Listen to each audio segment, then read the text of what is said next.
Clumsy scholarship girls shouldn't take advanced classes. The words slice through the biology lab like a scalpel. Cameron Whitfield stands 3 feet from Sloan Garrett's workstation, his lacrosse jacket catching fluorescent light. His smile doesn't reach his eyes. Behind him, Knox Sullivan blocks the doorway. 6'2" of muscle and obedience. Devin Park films from the corner, phone angled down like he's texting. Sloan stares at the dissection tray overturned in her lap. Formaldehyde soaks through her jeans. The sharp chemical smell overwhelming. The fetal pig slides across the floor, leaving a wet trail. 14 students watch. No one moves. She doesn't flinch. Her hands methodically wipe clean on a paper towel, each finger deliberate. Her eyes count exits without looking up. Main door blocked by Knox. Emergency exit behind the fume hood. Windows reinforced with wire mesh. 3 escape routes, 2 compromised. Cameron leans closer, voice dropping to a register only she can hear. Friday, 4:15 p.m., parking lot C. We're going to have a conversation about where you belong in this school. He taps her ruined notebook. Maybe you'll learn something useful this time. The class holds its breath. Sloane's hand brushes her left wrist. The movement looks like nervous fidgeting, but her fingers find worn paracord woven in a military knot. The kind Marines teach their children. When she speaks, her voice stays level as a drawn line. Section 12.4 of the Student Conduct Code. Witness threat against a student. Documented timestamp 4:07 p.m. I'll be there. The precision lands like a counterpunch. Cameron's smile freezes. Knox shifts his weight in the doorway, suddenly uncertain. Devin's phone trembles slightly in his grip. Mrs. Polson, the biology teacher, finally looks up from her desk. Is there a problem? Cameron's mask slides back into place. No, ma'am. Just helping the new girl with her dissection technique. She seems a little lost. He walks past Sloane's table close enough that his jacket brushes her shoulder. See you Friday, Sloane. The bell rings. Students file out in silence, giving her workstation a wide berth like formaldehyde might be contagious. Sloane stays seated, watching Cameron's back disappear through the doorway. Her breathing follows a pattern. 4 counts in, hold, 6 counts out. The rhythm of someone trained to control panic. She pulls out her phone. The lock screen shows a blurred photograph. 5 Marines in desert camouflage. One face deliberately scratched out with a key. Her thumb hovers over the Photos app, then moves to the clock instead. She notes the time in the margin of her ruined notebook. 4:07 Biolab incident. 14 witnesses, CW plus KS plus DP. Why does she accept the threat? Why quote policy like a lawyer at 17? And that breathing 4 in hold 6 out. Who teaches that to a transfer student? The mystery sits heavy in the empty lab. Sloane gathers her soaked belongings, stands with her back to the wall, and checks both directions before stepping into the hallway.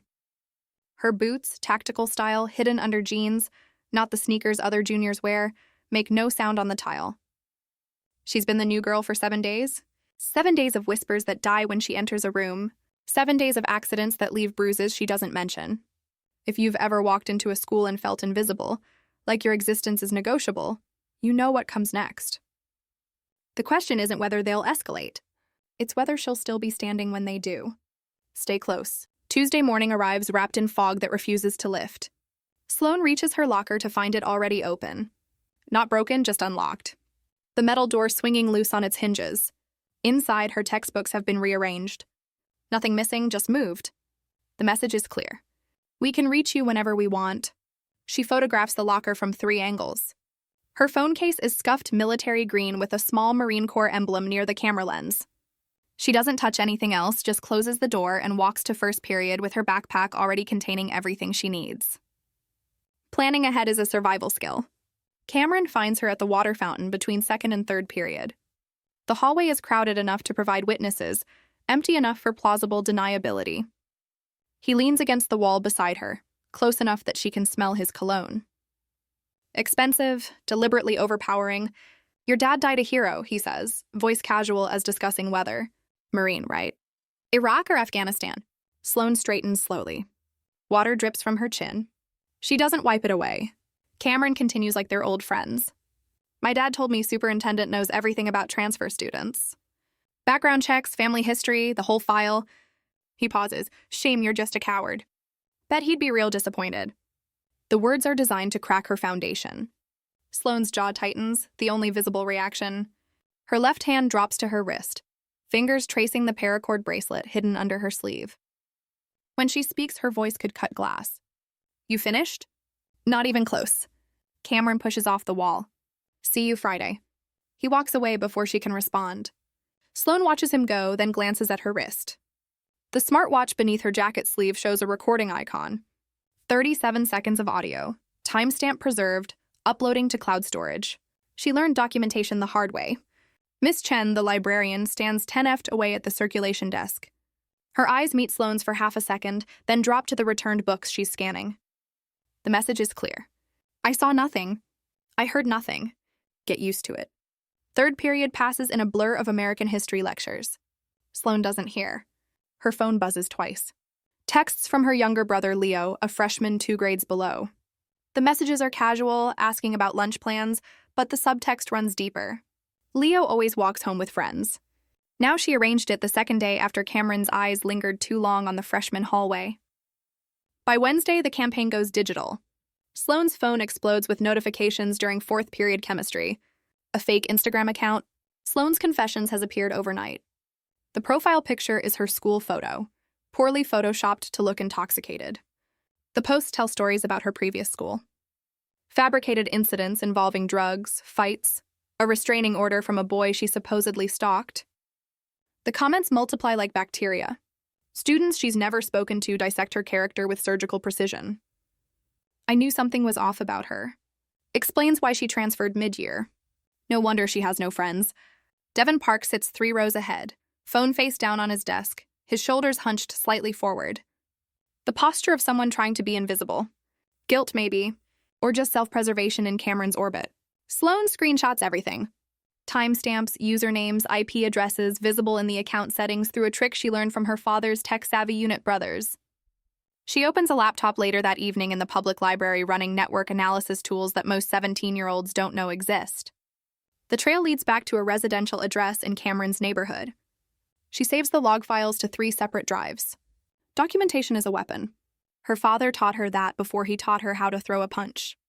Thursday brings property damage. Sloane arrives at gym class to find her locker forced open. Not picked. The metal door is bent where someone used a crowbar for leverage. Her uniform is shredded, cut methodically with scissors or a knife. On the locker's back panel, red marker forms words in angry capitals. Next time it's you. She photographs everything before touching anything. The security camera in the corner should have caught this, but when she turns to check its angle, the lens is pointed at the opposite wall. Someone moved it. Someone with access to facilities. Coach Bradley walks through, clipboard in hand, and stops. Her expression cycles through surprise, concern, then careful neutrality. Vandalism. I'll file a report with the office. Check the camera footage, Sloane says quietly. Camera's been broken for weeks. Coach Bradley's tone is apologetic but firm. Budget cuts. Sloane positions herself exactly in the current camera's frame. She points to the vandalized locker, then to the timestamp on her phone, making sure both are visible, creating evidence for the one camera that supposedly doesn't work. She changes in the bathroom instead, wearing yesterday's gym clothes from her backpack. Always having a backup is another survival skill. By Friday morning, the academic assault begins. Sloane reports to Vice Principal Drummond's office during homeroom.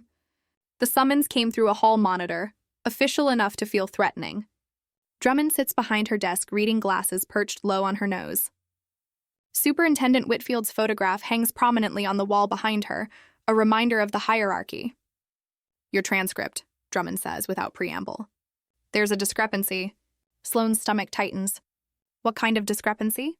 According to our records, you don't have the prerequisites for advanced biology or AP American history. The superintendent's office is questioning your placement. Drummond slides a paper across the desk. We may need to move you to standard classes. Pending verification. The timing is surgical. Cameron's father, wielding power from above, cutting her down without fingerprints on the weapon. Sloane reaches into her backpack. She produces a manila folder containing 3 copies of her official transcript, one from her previous school's registrar, one certified by the district transfer office, one notarized. She also pulls out email correspondence with her guidance counselor from Oakage High, complete with course descriptions and grade confirmations. Certified mail receipts, she adds, sliding 3 postal tracking numbers across the desk. Sent to this office 3 weeks before my start date. Signature confirmation shows they were received. Drummond's expression shifts through several registers. Surprise that a 16-year-old comes armed with legal documentation. Frustration that the trap didn't close. Grudging respect buried under administrative obligation. I'll need to verify these with the superintendent, Drummond says carefully. Take your time. Sloane's voice stays level. I'm not going anywhere. The verification takes 40 minutes. Sloane sits in the waiting area watching the clock tick toward third period. Other students come and go. Dress code violations, parking permits, college recommendation requests, normal teenage problems. She'd trade places with any of them. Drummond emerges with a tight smile. Your placement stands. There was an administrative error in the transfer files. Administrative error. Sloane repeats. Yes. The word carries a warning. Don't push this. Sloane stands. Thank you for clarifying. As she reaches the door, Drummond speaks again. Sloane, a word of advice. This is a good school with a strong reputation. Don't make trouble for yourself. The subtext is clear. The system protects its own. Sloane nods and leaves without responding. Her father used to say, the worst orders come from people who think they're helping you. The physical escalation arrives during Friday lunch period. Sloane takes the long route to the cafeteria. Habit formed over 7 days of mapping the school's geography. She knows which hallways have working cameras, which stairwells are monitored, which exits are truly exits. The northeast stairwell near the music room is a blind spot. 3 broken lights, camera pointed at the ceiling, minimal foot traffic. She's halfway down when Knox appears at the top of the stairs. His footsteps are too quick, too heavy. Sloane's peripheral vision catches his arm extending, a shove aimed at her shoulder blade.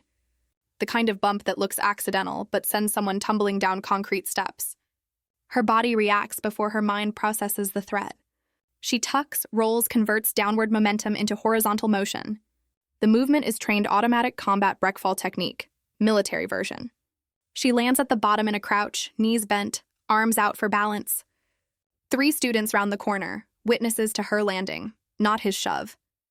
Knox descends slowly, hand on the railing, the picture of concern. Whoa, you okay? Those stairs are dangerous. Sloane stands checking her palms for scrapes. None. Careful, these stairs are really steep. She extends her hand to help him down the last 2 steps, a gesture that forces physical contact. Her grip on his wrist is firm, precise. Pressure applied to specific nerve clusters. Knox's face goes white. His hand trembles in her grasp. For 3 seconds, he understands exactly how much force she's capable of restraining. She releases him, smile never reaching her eyes. Watch your step. Knox backs away, rubbing his wrist. The 3 student witnesses see nothing but helpfulness, but Knox's expression has changed.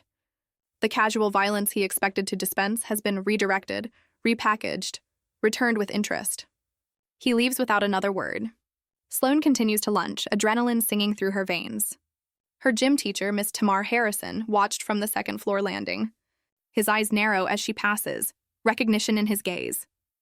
That's military footwork, he mutters, not quite under his breath. She keeps walking. The breadcrumbs are scattering despite her best efforts to stay invisible. Friday afternoon brings the final assault before the reckoning. Authority manipulation turned weapon. During 7th period, a hall monitor delivers another summons. This time, Cameron is already in Vice Principal Drummond's office. Knox and Devon flank him, presenting a united front. All 3 wear expressions of practiced concern. Drummond gestures for Sloane to sit. Cameron has filed a harassment complaint. The words hang in recycled air conditioning. Sloane's face remains neutral, but her pulse quickens. This is the play. Accuse the victim. Force her to defend. Bury her under process. Cameron leans forward, voice trembling with manufactured emotion. She's been following me, making threatening comments. I have witnesses. He nods to Knox and Devon, who both confirm with solemn expressions. She quoted some weird legal code at me in the Bo Lab, Knox adds, like she was threatening to sue or something. Devon produces his phone. I have video of her acting aggressive after the locker incident Thursday. She was making hostile gestures at the camera. The video shows Sloane pointing at the bent locker, then at her phone.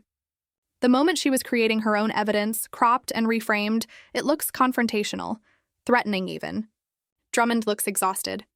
Sloane, this is serious. Multiple students corroborating. Check the timestamps. Sloane's voice cuts through. Every incident they're describing, I have documentation showing their initial actions. Cameron threatened me Monday at 4:07 p.m. in Bolab. Mrs. Polson was present. Knox assaulted me on the northeast stairwell today at 11:42 a.m. Mr. Harrison witnessed the aftermath. My locker was vandalized Wednesday morning between 7:30 and 7:50 a.m. I have photographs, security camera angles, and GPS data showing I was in the library at that time. She pulls out her phone, but Drummond raises a hand. I'm not reviewing evidence presented by students in a he said, she said situation. Per district policy, I'm implementing a mutual separation order. You're all suspended from extracurricular activities pending investigation. Monday, we'll reconvene with parents present. Sloane's world tilts. I'm being punished for filing reports. You're being separated from a volatile situation. Drummond's tone is final. For your own protection. Cameron's smile is microscopic, visible only if you know to look for it. This is the victory, forcing her into isolation, stripping away the few support structures she might have built. No clubs means no witnesses. No activities means no alibis. Meeting adjourned. Drummond says, Cameron Sloane, I want you both to leave through separate exits. No contact whatsoever. The boys file out first. Cameron pauses at the door, glancing back. His expression is triumphant. Sloane sits motionless until they're gone, then stands slowly. Vice Principal Drummond, she says quietly. When this goes federal, remember you had a choice today. Drummond's head snaps up. Excuse me, but Sloane is already gone, door closing softly behind her. The comment lands like a depth charge. Time to explode later when context makes it devastating. She walks to the library, finds a quiet corner, and opens her laptop. The screen shows a draft email to her father's Marine Unit brother, Victor Castellano. Subject line, need advice on Title IX procedures. Body text, detailed timeline, attached evidence files, GPS coordinates of the school. She doesn't hit send yet. Not until she's certain there's no other way. The final bell rings at 3:15 p.m. Students flood the hallways in standard Friday chaos. Weekend plans shouted across lockers, last-minute homework questions, the shuffle of 3,000 teenagers desperate for freedom. Sloane moves against the current toward the exit near the science wing. Leo texts that he's already on the bus with friends. Chess club canceled this week. She triple-checks the message before relaxing slightly. The parking lot stretches before her like a stage set. Rows of cars baking under afternoon sun, heat shimmering off asphalt. Parking lot C is the furthest section reserved for seniors, mostly empty by 3:30 as students rush to jobs and practice. Her rusted Honda Civic sits alone in the third row. She parked strategically Monday morning. Back to a fence, clear sight lines in 3 directions. Security camera on the adjacent light pole. The camera that Superintendent Whitfield's maintenance crew reported as broken 2 months ago. The camera Sloane personally tested Wednesday afternoon, watching the security feed from a hijacked monitor in the facility's office. Operational recording, just conveniently off the books. She reaches her car at 4:05 p.m. The sun angles low, casting long shadows. Friday afternoon means skeleton crew administration. Skeleton crew witnesses. Cameron chose his timing well. A BMW pulls into the lot at 4:12 p.m., black recent model vanity plate reading Legacy 1, Cameron's graduation gift or maybe just his father's statement about inherited power. Knox emerges from the passenger seat. Devon from the back. 3-on-1 in a location they selected at a time they controlled. Sloane leans against her Honda, arms crossed. Her phone is visible in her right hand, screen angled away from them. The smartwatch on her left wrist shows a subtle recording indicator. Red dot pulsing beneath the display. Both devices are set to upload audio to cloud storage every 30 seconds. Her father's unit taught her redundancy saves lives. Cameron approaches with the confidence of someone who's never faced real consequences. Knox circles to her left, cutting off the route to the main building. Devon stays by the BMW, phone out, but not filming this time. They've learned that lesson. Get in, Cameron says without preamble. We're taking a ride. Sloane doesn't move. That's kidnapping. Federal offense. Crossing state lines makes it a felony with mandatory minimums. Cameron laughs. The sound is sharp, almost angry. Who's going to believe you? My dad runs this district. You're a troubled transfer with no proof, no friends, and a disciplinary file. As of today, we're just offering a ride home, being helpful. I have my own car. She nods to the Honda. Car's not going anywhere. Knox produces a key fob from his pocket. Her spare stolen from her gym locker Wednesday. He clicks it. The Honda's locks engage with a decisive thunk. See, we're just being safe, making sure you get home all right. The chess pieces slide into position. They've eliminated her mobility, isolated the location, and constructed a plausible narrative. 3 concerned students offering a ride to a girl whose car mysteriously won't start. Her refusal makes her look paranoid. Her compliance makes her vulnerable. Sloane calculates in the fraction of a second before responding. Victor is, she checks her watch, 14 minutes away if he left the moment she sent the GPS pin, but she didn't send it yet. The draft email sits unsent in her outbox. Insurance she hasn't cashed. Her phone battery indicator shows 3%. Red bar pulsing. The recording drains power faster than normal use. Last time, Cameron says, voice dropping to a register that makes Knox shift uncomfortably. Get in the van. Get in the van. Not BMW, Sloane's eyes flick to the parking lot entrance. A gray utility van idles near the access road, windows tinted, license plate obscured by mud. They planned this. Multiple vehicles, coordinated timing, plausible deniability layered like armor. Knox's jacket shifts slightly. The outline of a taser is visible against his ribs, handle protruding from an inner pocket. Devin sees her notice. His face goes pale. Cam, maybe we should just shut up. Cameron's mask is cracking now, of the polished superintendent's son giving way to something raw. She thinks she's smarter than us. Thinks documentation and rules matter. Going to teach her how the real world works. A car drives past on the main road. Vice Principal Drummond sit on. Sloane makes eye contact through the windshield. Drummond's gaze slides away, foot steady on the accelerator. No brake lights, no second glance. The system has already decided who matters. Sloane's phone screen goes black. Battery dead. The recording stops mid-sentence. 3% wasn't 3%. It was optimistic rounding. The smartwatch keeps recording, but its storage capacity is 90 minutes maximum, and they're already at 47 minutes since BOLAB. No more evidence, Devin mutters, relief evident in his voice. Cameron grabs her arm, fingers digging into the exact pressure points that would make most people comply. Smart choice. Sloane stumbles, deliberately clumsy.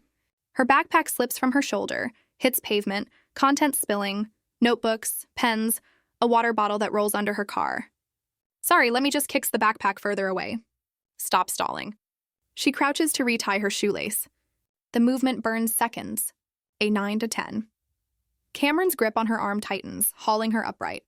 She asks the next question slowly, spacing words for maximum time consumption. Where are we going? I need to tell my brother where I'll be. Leo's fine. Cameron's smile returns cold and sharp. Devin saw him get on the bus. Headed home safe and sound. Devin nods, confirmation. Saw him myself. 3:15 bus 47, the one that goes past Riverside Apartments. Sloane's expression changes. Not fear anymore. Something closer to relief, which makes no tactical sense. Cameron notices, frown creasing his forehead. What? That's impossible. Her voice is steady now, centered. What's impossible? I saw him. Devin sounds defensive. Leo doesn't take the bus on Fridays. He has chess club until 5:30. Sloane meets Cameron's eyes directly. Except this week, chess club was canceled, which I knew because I'm the one who arranged it. Leo's been with Victor since 3 Eyes. My father's unit brother, Marine veteran, current president of the Veterans Motorcycle Club if you need his full resume. The parking lot goes silent except for distant traffic. Knox's hand drifts away from the taser. Devin's face loses several shades of color. You saw exactly who I made sure you'd see. Sloane continues. Freshman boy, right height, wrong person. This whole conversation, you just confessed conspiracy to kidnap a minor. Across state lines counts if that van crosses into Virginia, which I'm betting it would. On camera, she points upward. The security camera on the light pole, the one officially listed as broken. The lens is aimed directly at them. Cameron's composure fractures. That camera's been broken for months. Maintenance reported it dead. Maintenance reported wrong. Sloane's voice is scalpel precise. Or maybe someone wanted it off the books. Doesn't matter. It's recorded every word since you pulled in. She taps her dead phone against her thigh. The screen flickers. Battery indicator shows 47%. Full bars of signal strength. Knox breathes the word like a prayer he doesn't believe in. You're lying. Phone wasn't dead. Screen was off to save power during recording, but audio kept uploading to cloud storage every 30 seconds. The draft email to Victor sent the moment you said get in the van. He's had a live audio feed since 4:10 p.m. That's she checks her watch. 7 minutes of felony conspiracy with 3 witnesses, 2 vehicles, and 1 taser you brought across school property. Devin backs toward the BMW, hands raised. I didn't know about the taser. I swear I didn't. Doesn't matter what you knew. Sloane's tone is almost gentle. Educational conspiracy charge attaches to everyone involved in planning. But you're smart, Devin. You've been smart this whole week. Those IP addresses you used for the fake social media traced back through VPN logs to your home network. The video you shot Monday in Bolab, metadata shows it was edited 4 times before you submitted it as evidence. You've been documenting your own crimes in real time. Cameron's world is collapsing in real time. You can see it in the way his shoulders tighten, the way his hands flex and relax. This is insane. You set us up. You set yourselves up. Sloane's voice doesn't rise, doesn't celebrate, just states fact. I documented what you did, responded to threats you initiated, created evidence chains you could have walked away from at any point. Monday, you could have apologized. Tuesday, you could have stopped. Wednesday, Thursday, today. Every escalation was a choice. Your choices. I just gave you enough rope to demonstrate pattern and intent. The sound starts as distant thunder. Low rumble that builds incrementally the way storms roll across open plains, but the sky is cloudless and thunder doesn't growl like that. Mechanical multiple engines and synchronized rhythm. Knox hears it first, head swiveling toward the parking lot entrance. Devin stumbles backward, nearly tripping over his own feet. Cameron stands frozen, hands still extended toward Sloane like he's forgotten what he meant to do with it. The motorcycles appear in formation. Not racing, not hurried, just inevitable. 12 bikes in 2 staggered columns, riding with military precision. Chrome catches sunlight. Leather vests bear patches. Veterans MC, Marine Corps emblems, American flags. The lead bike is a black Harley-Davidson rider wearing a cut with President Rocker across the shoulders. They don't screech to a stop. They flow into position like water filling available space. Engines throttling down in unison. Every exit from parking lot C is suddenly blocked. Not trapped, just controlled. Headlights form a perimeter that makes Cameron, Knox, and Devin the center of a spotlight they never auditioned for. Victor Castellano dismounts first. 40-something scarred hands, eyes that have seen too much and forgotten nothing. 5 more riders follow. Men and 2 women, all wearing the same patches, all moving with the same controlled economy of motion. Not aggressive, just present in a way that changes every calculation. Cameron's hand is still extended, still gripping Sloane's arm. Victor's gaze drops to that point of contact, then rises to Cameron's face. When he speaks, his voice carries without volume. Projection learned from giving orders under fire. Cameron Whitfield, we've been waiting for you to make this exact mistake. Cameron, still gripping Sloane's arm, tries to process Victor's words. What are you talking about? We were just conspiracy to kidnap. Victor pulls out a tablet screen glowing in the afternoon sun. Federal investigation opened yesterday into Superintendent Whitfield's office. 3 complaints buried in the last 2 years. Girls who reported assault, harassment, threats. Girls whose families were paid off or intimidated into silence. You're not creative, Cameron. You're predictable. Knox releases his hold on the taser, hands rising slowly. We didn't know about any investigation. You knew enough. Victor swipes through surveillance footage on the tablet. Multiple dates, multiple locations, hallway confrontations, parking lot incidents. The biology lab on Monday. We've been monitoring you as part of witness protection protocols, waiting for you to commit an act substantial enough that your father couldn't make it disappear. Sloane steps back from Cameron's grip. He doesn't resist this time. His confidence has evaporated like gasoline fumes. She turns to face Victor fully, and something passes between them. Recognition, shared understanding, a plan executed exactly as designed. I'm not just a transfer student, Sloane says quietly. Her voice carries across the parking lot, reaching every member of the Veterans MC perimeter. I'm a confidential informant for the Department of Education's Office for Civil Rights. Last school, Oakage High, a senior assaulted a freshman girl in the equipment room. I witnessed it through the door gap, reported it immediately. Her family had money. His family had connections. They paid her to recant, paid witnesses to forget, paid administrators to lose paperwork. She pulls the paracord bracelet from her wrist, holding it up.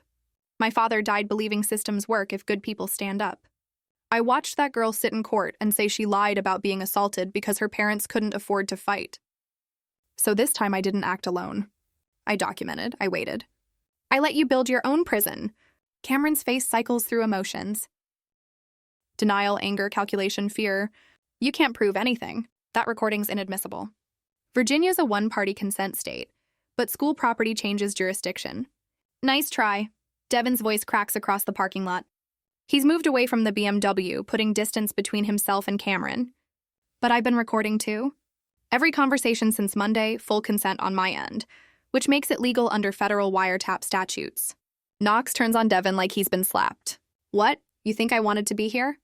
Devin's hands shake, but his voice steadies. Cameron threatened to leak texts between me and another guy from my coding class. Said he'd out me to the whole school to my parents. I went to Vice Principal Drummond. She told me to handle it quietly. So I went to the district attorney instead. They promised immunity if I gathered evidence on Cameron's pattern of behavior. Cameron lunges at Devin, pure rage. No strategy. He makes it 3 steps before Sloane moves. Her reaction is instinct wrapped in training. She doesn't chase him. She intercepts. Sidestep positions her in his path. Hip turn redirects his momentum. Her hand catches his wrist mid-swing, thumb pressing nerve clusters that make his fingers spasm open. The wristlock redirect is textbook Krav Maga. Minimal force, maximum control. Cameron tries to pull free. She applies pressure upward, forcing him to his knees to avoid joint damage. Stop moving. You're making it worse. Knox surges forward, presumably to help. Victor's voice stops him cold. That would be assaulting a federal witness. Add it to your list if you want. We have 12 cameras running. Knox freezes. His face shows the exact moment he understands the trap has already closed. No escape routes, no plausible deniability, just consequences. Finally arriving after 17 years of immunity, Sloane releases Cameron's wrist. He cradles it against his chest, staring up at her. I could have ended this Monday, she says, voice level as pavement. 1 wristlock, 1 call to Victor. But that's what happened at Oakage. I acted alone and the system protected the predator. So this time I waited. I documented every threat, every escalation, every choice you made to hurt someone weaker. I needed you to choose kidnapping. I needed conspiracy. I needed crimes even your father can't bury. She glances at Victor, then back to Cameron. I had to protect Leo. Yes, but more than that, I had to protect the next girl. The one who comes after me, who won't know self-defense, who won't have Marines watching her back. I endured your cruelty so the evidence would be ironclad. So when I asked the system to change, they can't look away. That's why I waited. That's why I'm still standing. Cameron says nothing. There's nothing left to say. Victor nods to 2 riders, a woman with medic patches and a man carrying official-looking documentation. Sloane, you need medical evaluation for the arm grab. Standard protocol. Cameron Whitfield Knox Sullivan. You're being detained pending law enforcement arrival. We called 911 4 minutes ago. Officers are on road. Knox's legs give out. He sits heavily on the asphalt, head in his hands. Devin stands apart, arms wrapped around himself, looking simultaneously relieved and terrified. Sirens wail in the distance, growing closer. The consequences unfold in layers, each one deliberate and documented. Immediate response comes within hours. Cameron and Knox are arrested on scene. Conspiracy to commit kidnapping, assault, witness intimidation. The charges are federal because Sloane's status as a confidential informant triggers Department of Justice protocols. Devin is taken into protective custody. His cooperation formalized with immunity agreements signed before sunset. Sloane gives a 4-hour statement to investigators. Every word recorded, every piece of evidence cataloged. Personal consequences arrive within a week. Superintendent Whitfield is placed on administrative leave pending civil rights investigation. Knox's full athletic scholarship to State University is revoked. The school's zero-tolerance policy on violent felonies leaves no gray area. Cameron's father attempts to negotiate plea deals, but federal prosecutors decline. 3 previous victims come forward when they hear about the arrests. Emboldened by someone finally being held accountable, academic consequences take a month to cascade fully. Title IX investigation expands to review 3 years of disciplinary records. Patterns emerge, complaints dismissed, evidence lost, victims transferred while perpetrators remained. An independent review board is appointed. Sloane's grades are fully restored, her clubs reinstated, and Vice Principal Drummond issues a formal written apology that rings hollow, but creates legal record. Community consequences shake the district. School board meeting 4 weeks after the arrests draws 400 attendees. Parents demand Superintendent Whitfield's resignation. Students testify about climate of fear, about reporting systems that protected powerful families over vulnerable students. Local news covers every session. The Veterans MC attends in full dress, silent observers in the back row. Presence alone sending a message about accountability. Should there be a follow-up story about what really happened at Oakage High? Let me know in the comments. Institutional consequences build over 3 months. Superintendent Whitfield resigns rather than face termination hearings. Federal civil rights audit finds systemic failures, inadequate training, insufficient oversight, policies designed to minimize liability rather than protect students. Cameron is charged as an adult, felony kidnapping, assault, conspiracy.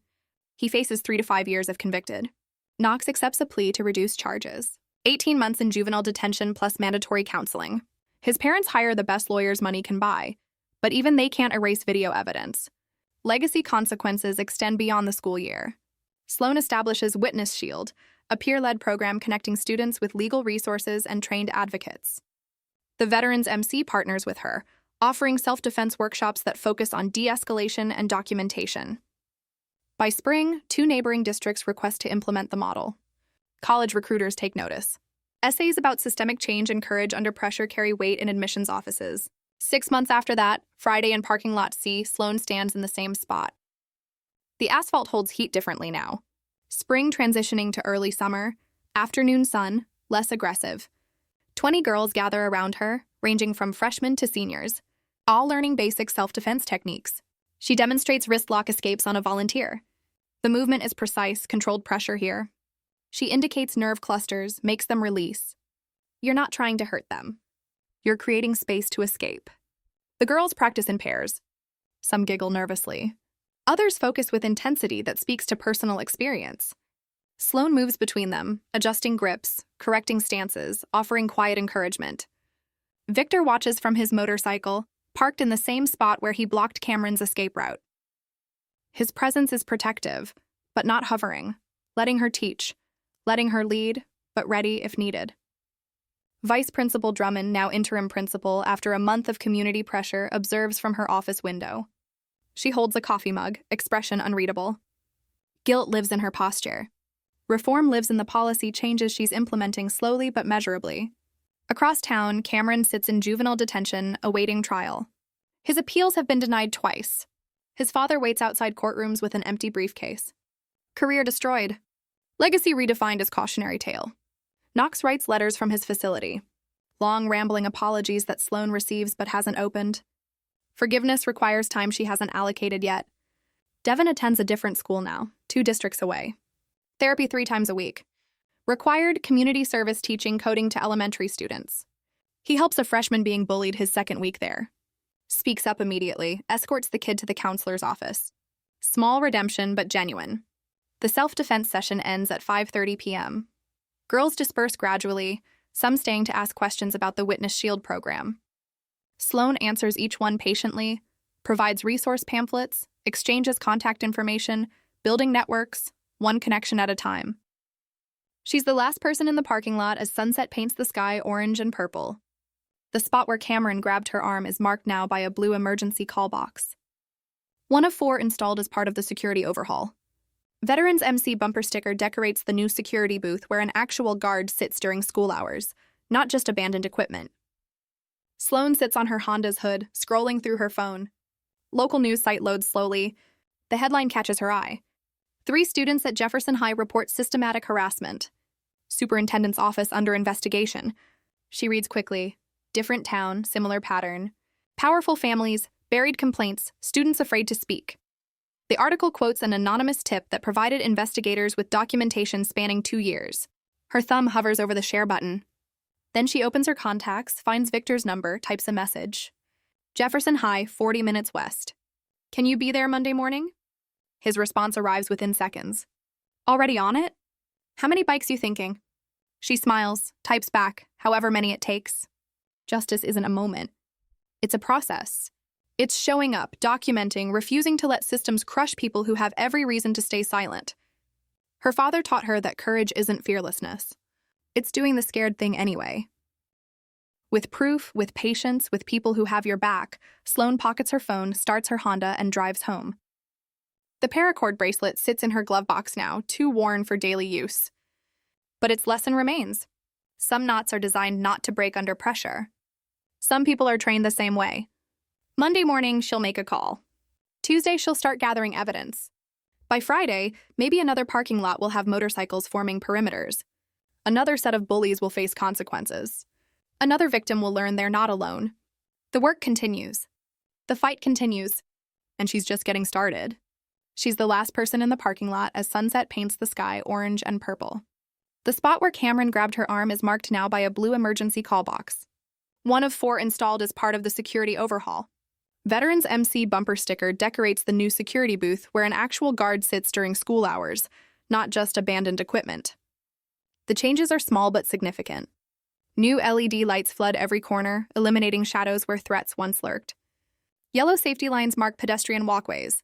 Signs posted every 20FT display the Title IX reporting hotline and a QR code linking directly to the district's independent oversight committee. Physical proof that bureaucracy can move when enough people demand it. Sloan sits on her Honda's hood scrolling through her phone. Local news site loads slowly. The headline catches her eye. 3 students at Jefferson High report systematic harassment. Superintendent's office under investigation. She reads quickly. Different town, similar pattern. Powerful families, buried complaints, students afraid to speak.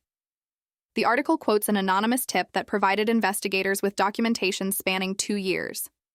One detail stops her cold. The victims are all transfers. New students without social protection. Cameron's playbook executed by someone who learned the same lessons about power and vulnerability. Her chest tightens. 6 months ago, she was them.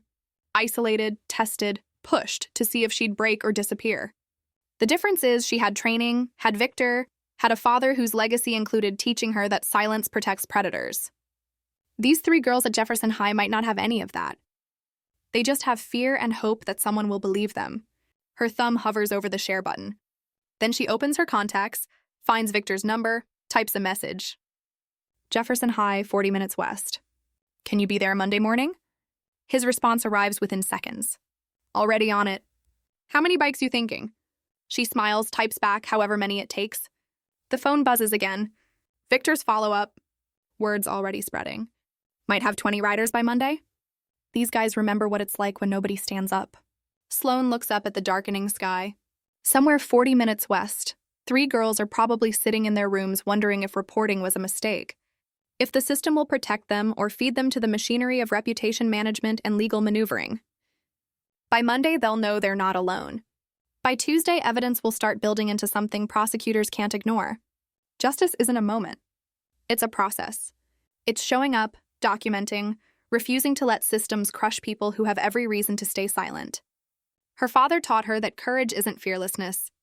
It's doing the scared thing anyway. With proof, with patience, with people who have your back, Sloan pockets her phone, starts Yakcom phone, starts her Honda, and drives home. The engine turns over smoothly. Knox's stolen key fob was returned by evidence processing last month. The paracord bracelet sits in her glove box, now too worn for daily use, but its lesson remains. Some knots are designed not to break under pressure. Some people are trained the same way. Monday morning, she'll make a call. Tuesday, she'll start gathering evidence. By Friday, maybe another parking lot will have motorcycles forming perimeters. Another set of bullies will face consequences. Another victim will learn they're not alone. The work continues, the fight continues, and she's just getting started. And that wraps up today's video. Thanks so much for spending a little time with me on Fearless Grace. Don't forget to like, subscribe, and ring the bell because the next videos is already on its